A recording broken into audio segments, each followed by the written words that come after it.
All right, hello everyone, and welcome to this episode of Valley of the Sun Real Estate Show. I am your host, Jayson Bates, the lender who lives in and is a part of this beautiful community we call home, and we also call Valley of the Sun, which is the name of the show, where we talk about real estate and everything related to real estate. So today is kind of a little bit of a special day, and we'll get to that in just a second. But first, if you are listening to this on Facebook, please like that page for me. Really would appreciate that. And if you're watching this live on YouTube, give me that thumbs up and subscribe to my channel. Would appreciate that as well. If you're listening to this on a replay on iTunes, please write that review, as it is one of the only ways that I have to help improve the show. So I'd really appreciate that. Speaking of which, if you're listening to this as a podcast, I do appreciate you listening to this podcast over all the other podcasts that are out there. I know there are many. So I really am humbled by your choice in choosing my podcast over all the others. So thank you for doing that. If you want to reach out to the show, you can always do so by heading over to my website, which is, if you're watching the live show or watching the replay, it's right above me here, www.valleyofthesunrealestateshow.com. From there, connect with me on any social media platform, at least any of the ones that I choose to be on. But let's get right into today's show, because this is pretty exciting here. I've got a couple guests, so this is kind of new for the show because I really haven't had more than one guest on at a time. So with that being said, I want to introduce Jasper, who has actually been on the show before. So hello there. We're trailblazers, Kenny. We are part of the first three people on their Valley of the Sun real estate radio show. I love that. Yeah. So I am a real estate broker here in Scottsdale, Arizona, with Berkshire Hathaway Home Services, and also licensed in Minneapolis. And Kenny and I have worked together on improving my business, and it's been really, I would call it a life-changing event, even though I've been in the business 33 years. The breakthroughs we've had have been phenomenal. Yeah, hang on one second there, because I want to introduce Kenny properly here, right? Because Kenny brings a lot of value here to the show, and I want to give him his props here. So let me dodge over to myself here, and we're going to introduce Kenny here in a second. But before we do that, I want to read a little bit of Kenny's background here. The title of this show is, Pathway from Struggle to Success, and Kenny is a success coach, or life coach, I should say, a professional life coach who provides individuals and professionals the tools to achieve success in every area of their lives.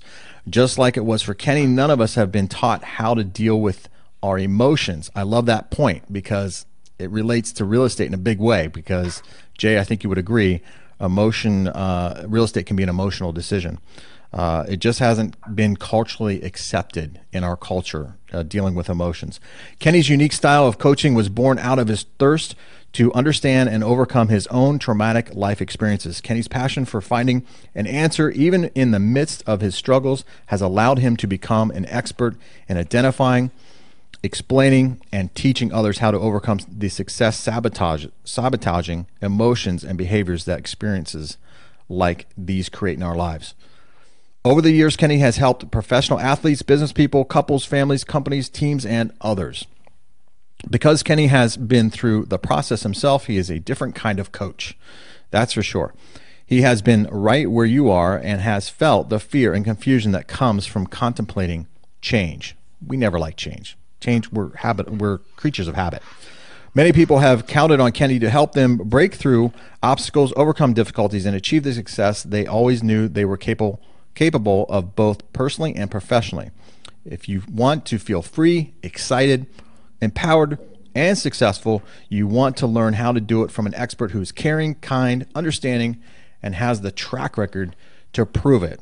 So with that, I know that was a mouthful. I would like to introduce Kenny Weiss to the show here. Well, thanks for having me, both of you, Jayson and Jay. I mean, I appreciate the opportunity to, reach your audience and hopefully help some people that are struggling with some stuff. So thanks for bringing me in. Absolutely. Our pleasure, 100%. And with that, I always hear, and Jay, you probably hear the same thing.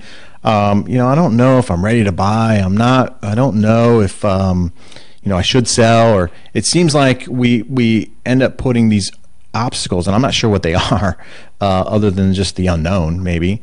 But we seem to put these obstacles up in front of ourselves. We do, and one of the things that has really become clear to me is how much really it all breaks down to some sort of fear.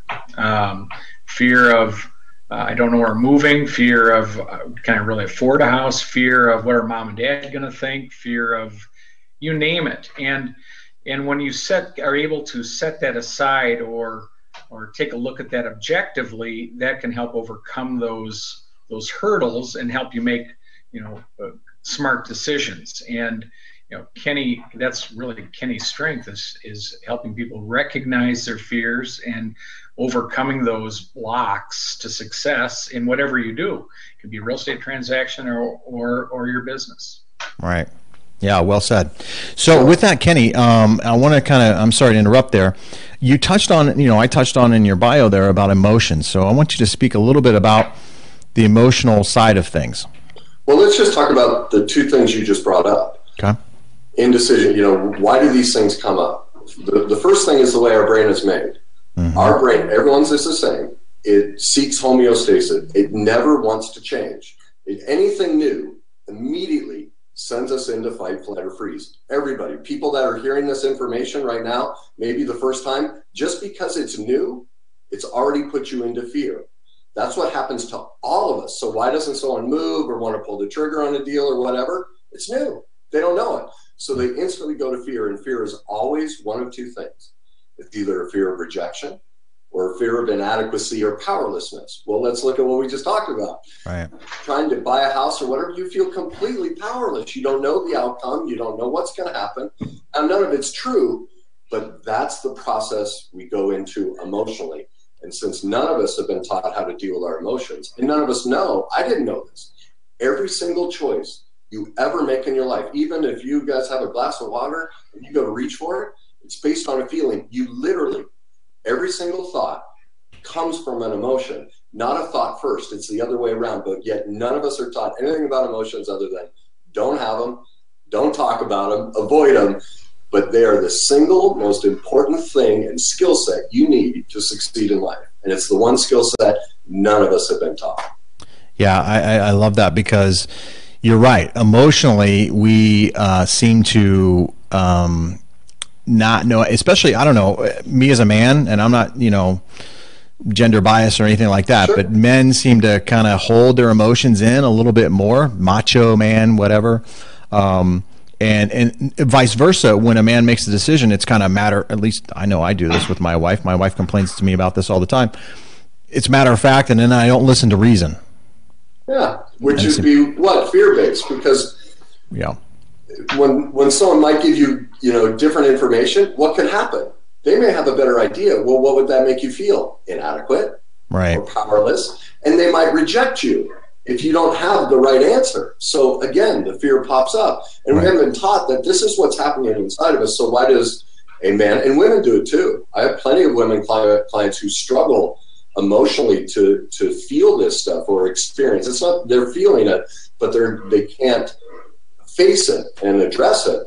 It's not you're right, it's not a gender issue, but they haven't been taught when that feeling comes up, what are the tools and skills to deal with it and overcome it so that it doesn't shut you down. Because what you're describing is something called collapsing, where somebody just shuts down, doesn't listen to reason or anything else, because that feeling's too intense. Yeah. And so they've created this pattern of behavior that's customary. This is what I do. And they say, oh, I don't feel anything. No, your brain is just comfortable. It knows that feeling, so you don't register it. But that's the process you're going through over and over and over. Yeah. Yeah, no, it's a big deal, and it's hard to overcome. Unless you have somebody kind of pointing it out to you. I tell my friends sometimes, hey, if I get off track here, can you kind of push me back on track? Sometimes you don't know that you're even off track. You kind of just go with the flow, go with your emotions, and let the emotions. Jay, what you just said was almost kind of what Jay came to me originally. Was struggling with some things, and I think this would be a great time to hear Jay's perspective of how we address that and what was going on with him and kind of the process for him. Yeah, so what's interesting is how we talk about how we're we become people pleasers. And for me, that was the fear you have is in an absolute rejection. So I see that with, of course, with clients as well. They're so worried about what their friends might think, their kids might think if they're buying a second home, and yet they can't make their own decision because they have this, they won't call it fear, but they want everyone's approval. And for me, when I met Kenny, obviously I'm in the real estate business in a long time, but I had this uncanny fear of the phone, and so I would do everything but call on the phone. And what I didn't realize was that fear was fear-based.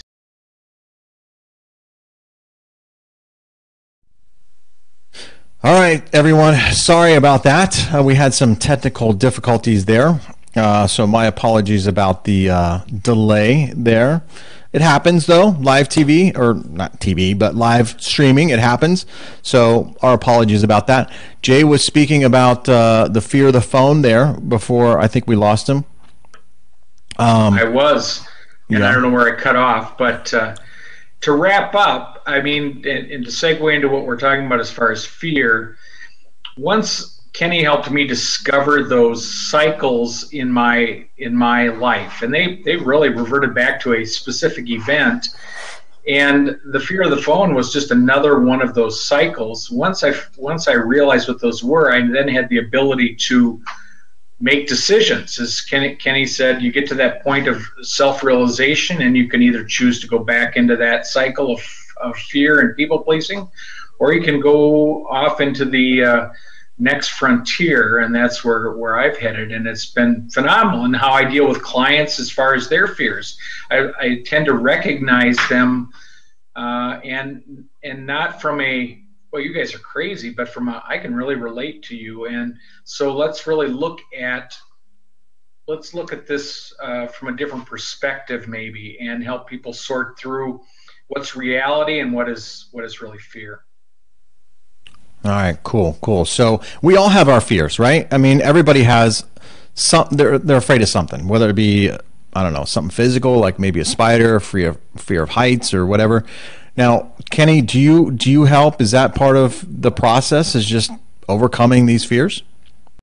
Well, there are a couple of things that go on. The thing is, fear, I call it, there are really four things that happen. One, we've all been through some sort of trauma. Divorce causes actual brain damage. I mean, that's trauma.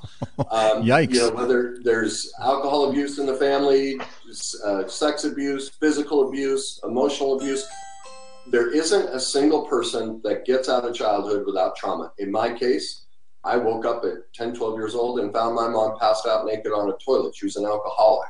From there, I went and became an alcoholic, a sex addict, a love addict, a spending addict, a sugar addict, a tobacco addict. I played 2 pro sports I never wanted to play. I filed bankruptcy. I didn't have one, but 2 horrific divorces, child custody battles. My life was a train wreck because nobody taught me in that moment when I experienced that trauma what to do. My parents didn't know. It's not a blame them. Nobody teaches this. No one talks about it. So what else could happen in our life? Of course we struggle over the simplest thing. Right. Because we don't have this one tool that we need. And so I guess what sets me apart that's a little bit different is most coaching or most things out there are about a process. Make 20 calls, do 30 things, do. Right. Well, like Jay, there's a reason you can't do it, and it's emotion-based. And no one's teaching that tool, and that's what I teach, is a process can't work unless you have the ability to know what you're feeling to make the process work. Because if the process worked, there are 1,000 books. We can fill a library with all the different books of how to become a success. Why isn't everyone a success? Right. That's why, because they don't have this tool. And that's the one I help people with. It's the single tool everybody's missing to be able to do the process. Jay knows how to make phone calls. What he was missing was the tool to be able to use the process that's been laid out by everybody else. Now I've given him skills and tools. Now he can do the process. His business, everything else, his relationship, everything is starting to flourish because now he has the tools he was missing. So that's really what I do. We even see that when I have a client who will want to buy a house, and they give you this criteria, and they keep skipping over what I would appear from my expert opinion is the perfect house from what they tell you up front they want to buy. But when they start to get their excuses start coming in, you start to realize that it's really, there's something else there, and that prohibits them from making a rational decision. It's based on emotion and fear, and it's okay to be emotional about your house purchase. Obviously, it's a big decision, and you're going to live there, and you're going to do things. But if you're letting those outside forces, from whether it be the past or your, these things that have cycled through your life or your trauma in the past, help you or affect your decisions in the end, you end up in a house that you're not happy with, or it didn't meet your goals. I mean, the house, we're going to buy one so every kid comes and visits us all the time. That's not reality necessarily, but they'll do that out of fear of rejection. And I know that sounds a little too, I don't know, Freudian, that would be the right word. Kenyan, I guess. I'll use the word Kenyan. You're throwing me under the bus. I am. I'm going to throw you under the bus. But I'll tell you what, as a professional, as I work with people, I look at them differently from a positive standpoint. So I hear those things differently. And Kenny's really helped me with that self-realization. I think that intuition has always been there, but even my own fears block that. Well, I don't want to tell them what they really are thinking, because then they might not like me as an agent. In the end, they're really seeking out someone to help them guide through that process. And to me, that's where our industry and a lot of businesses fail, is helping their employees or their sales staff or whomever with their interpersonal issues so that they can do the process. Kenny's dead on. There's more real estate training. There's home buyer seminars. Buy a house for the first time, you're required to take, that, Jason, you've got to take these classes. Right. Well, they're not. You know what? If they're all blocked up with other things, they can't digest that information to make sense of it. So, again, that dealing with our emotions that we weren't taught to deal with, and no one's fault.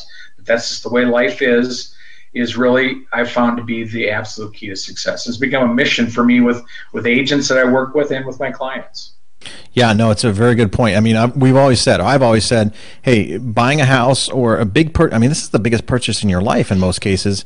It's an emotional decision, and you as a realtor need to know how to deal with people's emotions. And people, they react differently to the same situation. I don't know what I'm saying there, but same situation, but people may react differently depending on their personalities. Absolutely. The key thing to realize is, if there's anything in your business or personal life that isn't where you want it to be, it's not that you don't have funding, it's not that you don't have the right connection, it's still emotional, because you're putting yourself in a position based on the way you feel. If you wake up and you're depressed and focusing on, I don't have this, I don't have that, you just sat on the couch for an extra 10 minutes. You don't know who you just missed walking by, or the opportunity, or whatever happened. Every single thing in your life, if it's not where you want it to be, it's emotion-based. It's nothing else. And another thing, like, I'll talk to people like, well, I'm just afraid to fail. I'm scared. I'm afraid of picking the wrong house, a failure. In my life, this was something I had to learn with all my struggles. And as I looked back, I realized I've never once met anyone who's afraid of failing, ever. I hear people say it all the time. But what people are afraid of is success. Because to succeed, you have to get up and do something different. And what is the different thing? This. Yeah. What I talk about, and creating an awareness of what's happening inside of us, being willing to be vulnerable, but the fear comes up, rejection and inadequacy or powerlessness. Where do we go to next? Shame. Yeah. Shame is, I don't want anyone to know this. They'll think I'm X, Y, and Z. And so we don't like that feeling either. So where do we go next? Denial. Nope, I don't need to deal with my emotions. I'm fine. It's their problem. It's her problem. She's the issue. My agent's the issue. The buyer's the issue, whatever. It's all out there. That's those are the four things: trauma, fear, shame, denial. That's the sequence we all of us go through. And what I do is I get in and help people, give them the tools to intervene on that cycle, so that you stop going down that way, and all of a sudden now you have new tools to get out of that pattern of behavior. Because by the time we hit our early to mid 30s, literally every single one of us is on autopilot. Your life, you repeat it like a movie. All of your decisions, all you're doing is replaying the same emotions there. You create chemical reactions when you fire certain emotion, all of your emotions. It becomes a hardwired neural pathway. You wonder why you're dating the same person, you're picking the same house, you have the same type of bosses. I have a guy who does my videos. And when I talked about this, he's like, Kenny, you're right. We grew up in New York, and my wife and I, we just moved. We have the exact same neighbors we had 35 years ago. And that's what you will do. You will pick and put the exact same people in your life over and over and over. It's a subconscious way of you trying to deal with certain feelings that are stopping you from what you want. And those are the things. One, I give people an awareness. This is how it works. This is what's happening to you. Mm-hmm. It's not your fault. You didn't have this information, so it could go any other way. And now here are the tools to start breaking that and creating the success in whatever area it is you want. So you said some powerful stuff there. I mean, there's a lot of powerful stuff there. It's a lot of information. It's all a ton of information. So somebody out there who's just starting, or maybe they're watching this or listening to the podcast, what is the first step? Is it kind of like I don't want to say, because you dealt with alcoholism, but the first step to recovery is recognizing that you have a problem? Is that kind of like that, or is it? I wouldn't call this a problem. See, none of this is a problem. I wouldn't even use those words. Okay. It's a lack of awareness. We have so we don't know. It'd be like me saying to you, Jason, can you speak Russian? No. Oh, why? Vodka? You have no exposure to it. Right. So it's the same thing here. Can you really know you don't have any exposure? So really the first step is creating awareness. When you start having, like I tell all my clients, I want you to download a feelings list. And when something's going on in your life, look at it. Start to learn what feelings you're having. Then come in and we can start working through giving you tools for each specific one or situations in your life. Mm-hmm. But that's the first step, is become an expert in your own feelings. The next, there's so many steps to this, but another one, the biggest thing is what people have heard for years, and I did this as an athlete, is visualize what you want. Create the vision board and look at it. Visualization doesn't work because it's disconnected. I call it feelization. Create the vision board. That's wonderful. Our brain works off of pictures. But what I try and tell my clients is spend 5 minutes a day sitting in your chair, not staring at the vision board, but whatever pictures or whatever person it is you want to become or success you want to have, feel yourself in that position, looking out through your own eyes. What's it going to smell like? What's it going to feel like to be that person or be in that situation? What you're learning to do is change your feelings, because most of us wake up ticked off, angry, upset about the day before, whatever. And so we have to learn how to, wait a minute, what was the best day of my life? Most people can't even answer that question. They can tell you their worst day. But one, if you can find that, then start the day with that.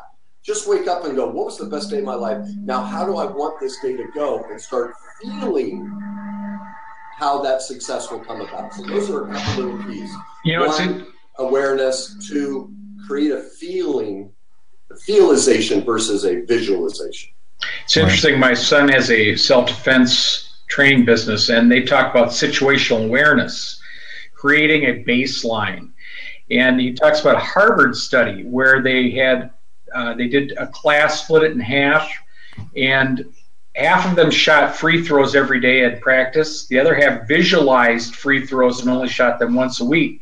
Which group do you think had more success with free throws at the end?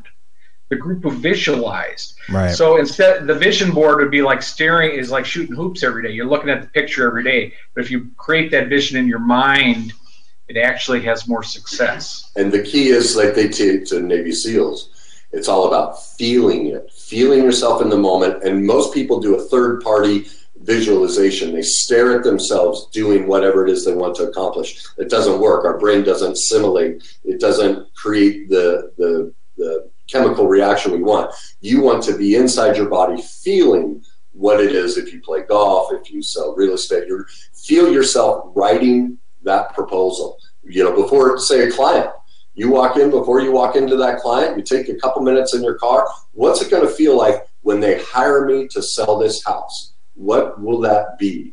That's the kind of change, because most people sit out in that car and go, oh God, what if this happens? What if that happens? What if I don't get this? And so they create it, their feelings, because of the way our brains are made. If you ever, both of you, walk in a room and you just feel something's off with somebody? Yeah. Something you do. Yeah.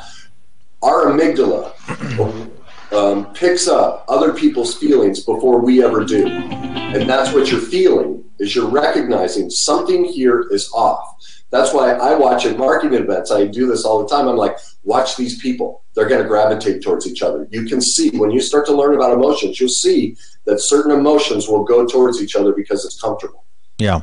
They stay away from others. So it's all of these, again, it's all awareness of no one knows any of this. So it's learning about it, becoming an expert on how this plays out in every area of your life. And that's really the change with Jay. It's not that he didn't have the tools.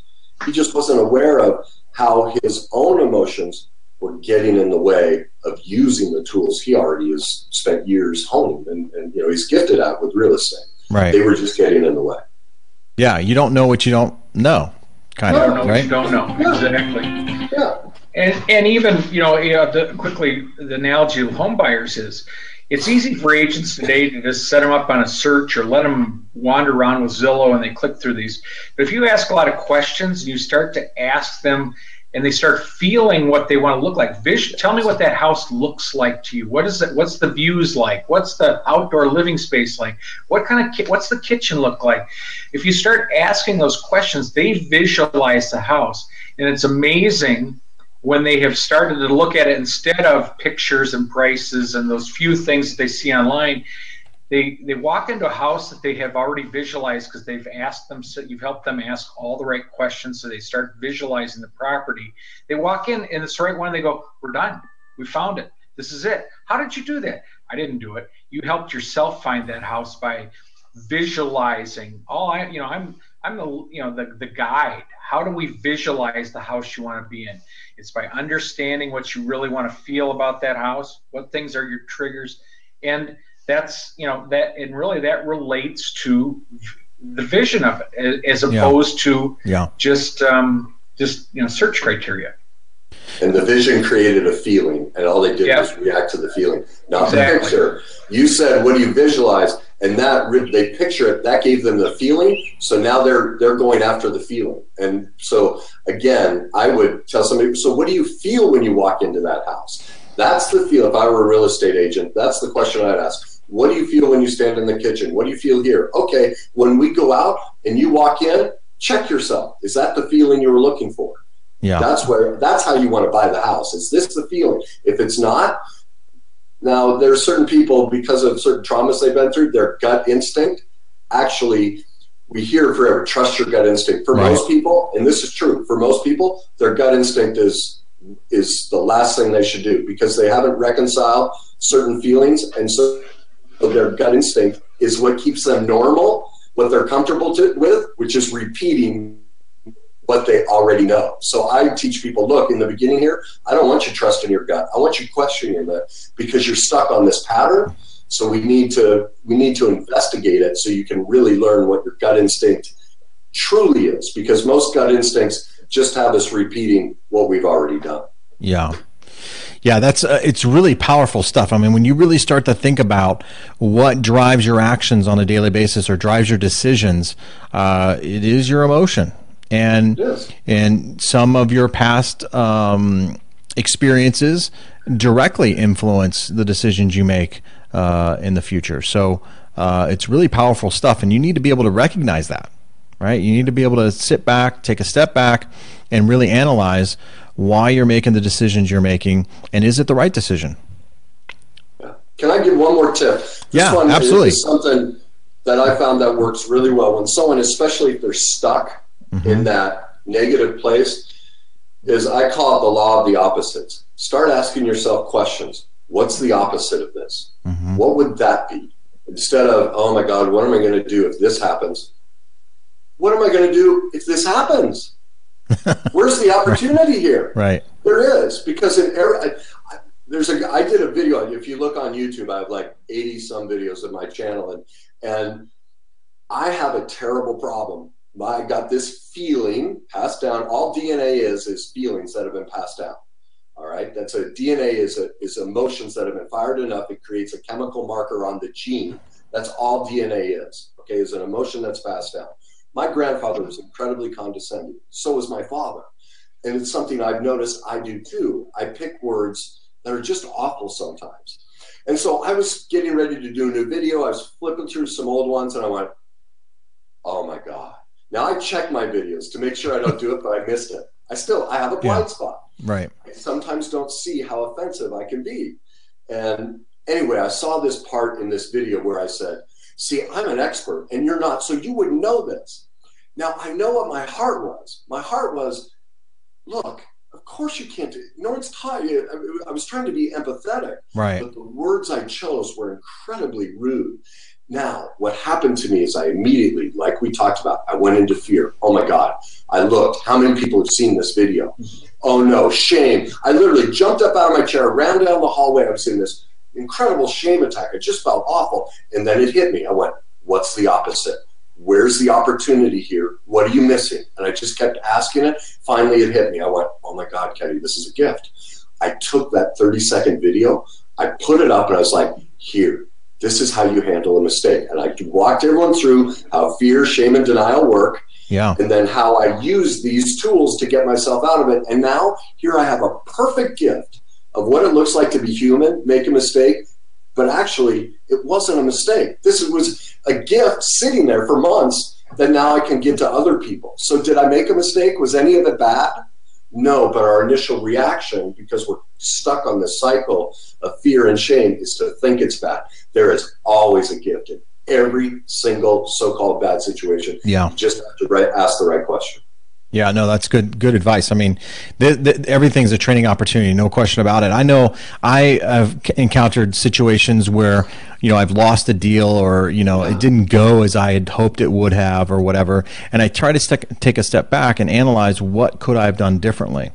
And that's hard to do. It's hard to self-judge yourself a little bit because I don't have the tools, or I don't know what I don't know in some cases. So can I flip the opposite on that? Yeah, that's absolutely. What we do. We sit there and go, what did I screw up on? Yeah. What's the opposite? What did I do right? What did I do right? Right. That's the one thing we miss. Like I have all my clients every morning. I want you to get up and pick 3 things you like about yourself. Like I literally get up every morning. I'm like, I love you, Kenny. I love your feet. I just start, whatever it is. I love that I'm reading about this. I love that I'm not perfect. I start every day. What do I like about me? Because we all wake up, most of us wake up every day and go, oh God, I'm still fat. I'm still whatever. Right. Versus looking for the gift. And then here's the bigger thing. Most of us go to bed saying to ourselves, I didn't do this. I didn't do that. I'm still a piece of whatever. I tell everybody, no, at the end of the day, I want you to look back and find at least 3 things you did well. And even on a day like that, when everything so-called blew up and wasn't good, if you ask that question and you start getting used to it, all of a sudden I have clients bringing in sheets where it's like, this was on a bad day. Right. I didn't know I was doing so much. Right. Again, we're caught on this fear, shame, denial cycle. What's the opposite? You start training yourself to feel all that. Part of self-love is owning it. It's just not using it against yourself. Yeah. It's in our business. No one's perfect, but if you make a mistake and you own it, I tell you what, most people will go, gosh, I appreciate his honesty. Yeah. It's just the reality of human nature, and then you're not putting it in that box of the check box of crap I did wrong. You're just saying, well, you know what? Yeah, that happened. Here's how I fixed it. Let's move on. And you know why that is? It's like I talk about why reality TV is so popular. Because I can sit here in my chair on my couch with my alcoholism, my drug addiction, my overweight, whatever it is, and I can point the finger at you and go, at least I'm not as big a train wreck as you are. Yeah, right. And so what are we screaming for? Right. Vulnerability. And so the model I've taken, like when I do my speeches and things like this, is I try and expose, alcoholism, sex addiction, divorce, bankruptcy. My life's a train wreck. I'm the reality show, and my hope is people look at it and go, well, I'm not as big of a train wreck as he is. Right. If he turned it around, maybe I can too. So I'm trying to take that model that allows us to stay stuck in the trauma, fear, shame, and denial and flip it, do the opposite, and go, wait a minute, you can overcome it. Yeah. And maybe your life wasn't as bad as mine. It doesn't have to be. So, and like me, committed, I contemplated suicide and all of it. I mean, I was there, and it's an opportunity for all of us. Yeah. Great advice. Great advice. I can't even I can't overstate this enough in that a lot of people have credit issues, right? We had the biggest financial debacle in our country. And I talk to these people all the time, and they get depressed when they're told that they can't buy a house or it's not in their immediate future. The law of opposites, look at some of the things you've done right on your credit and some of where you can be in the very near future, and opening yourself up. It's very vulnerable. When clients call me, I take it very seriously. They're opening up their financial picture, and a lot of people can feel judged by doing that, right? And it could be embarrassing, social pressures, whatever.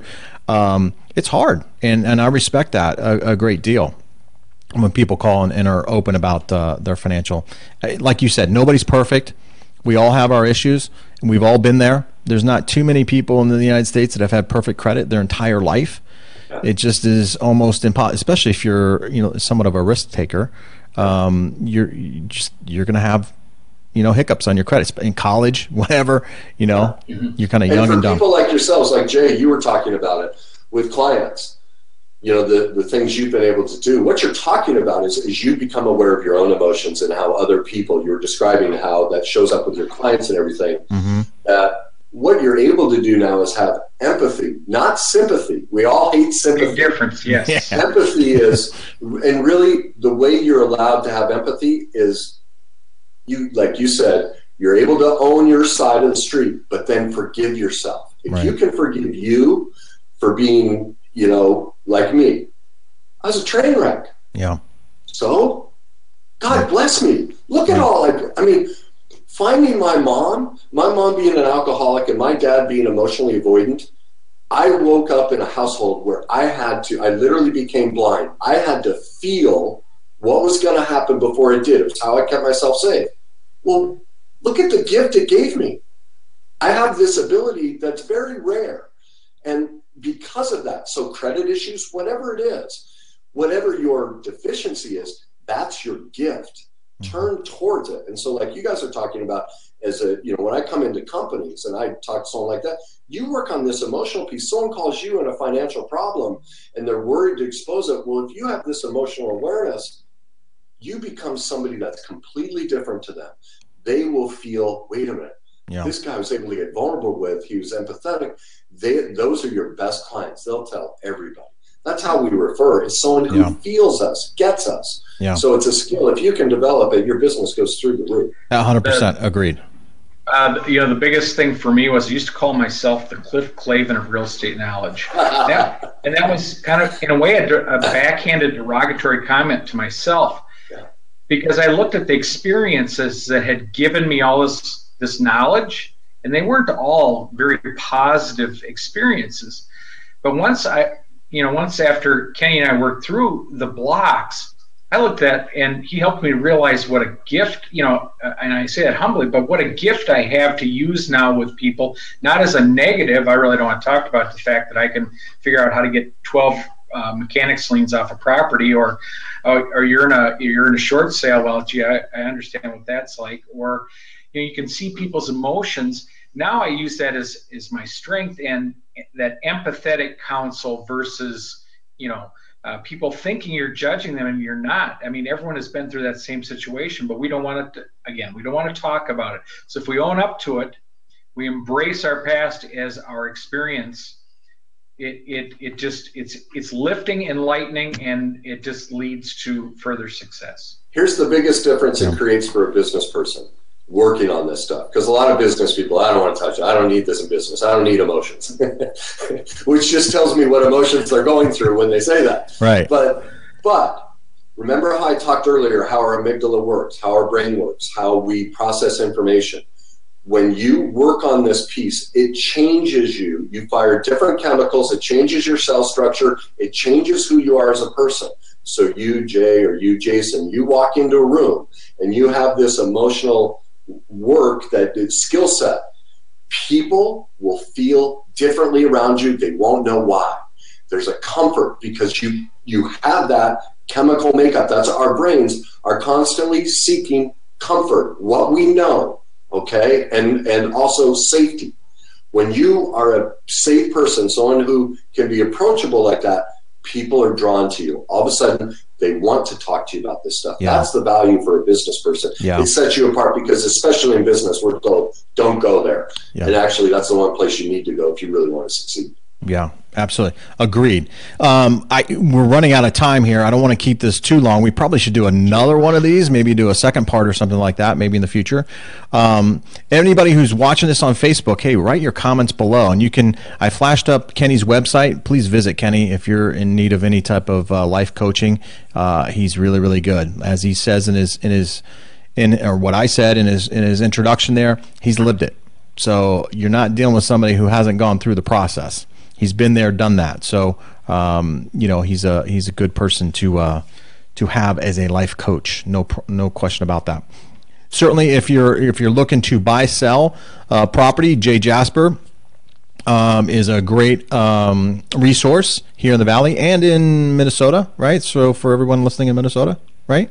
Absolutely. And do you work out of Milwaukee? Is that me? Or not Wisconsin? What am I talking about? Minneapolis, the Twin Cities. And yes, I have a partner up there who handles that a majority of that business, but we sure can get you connected.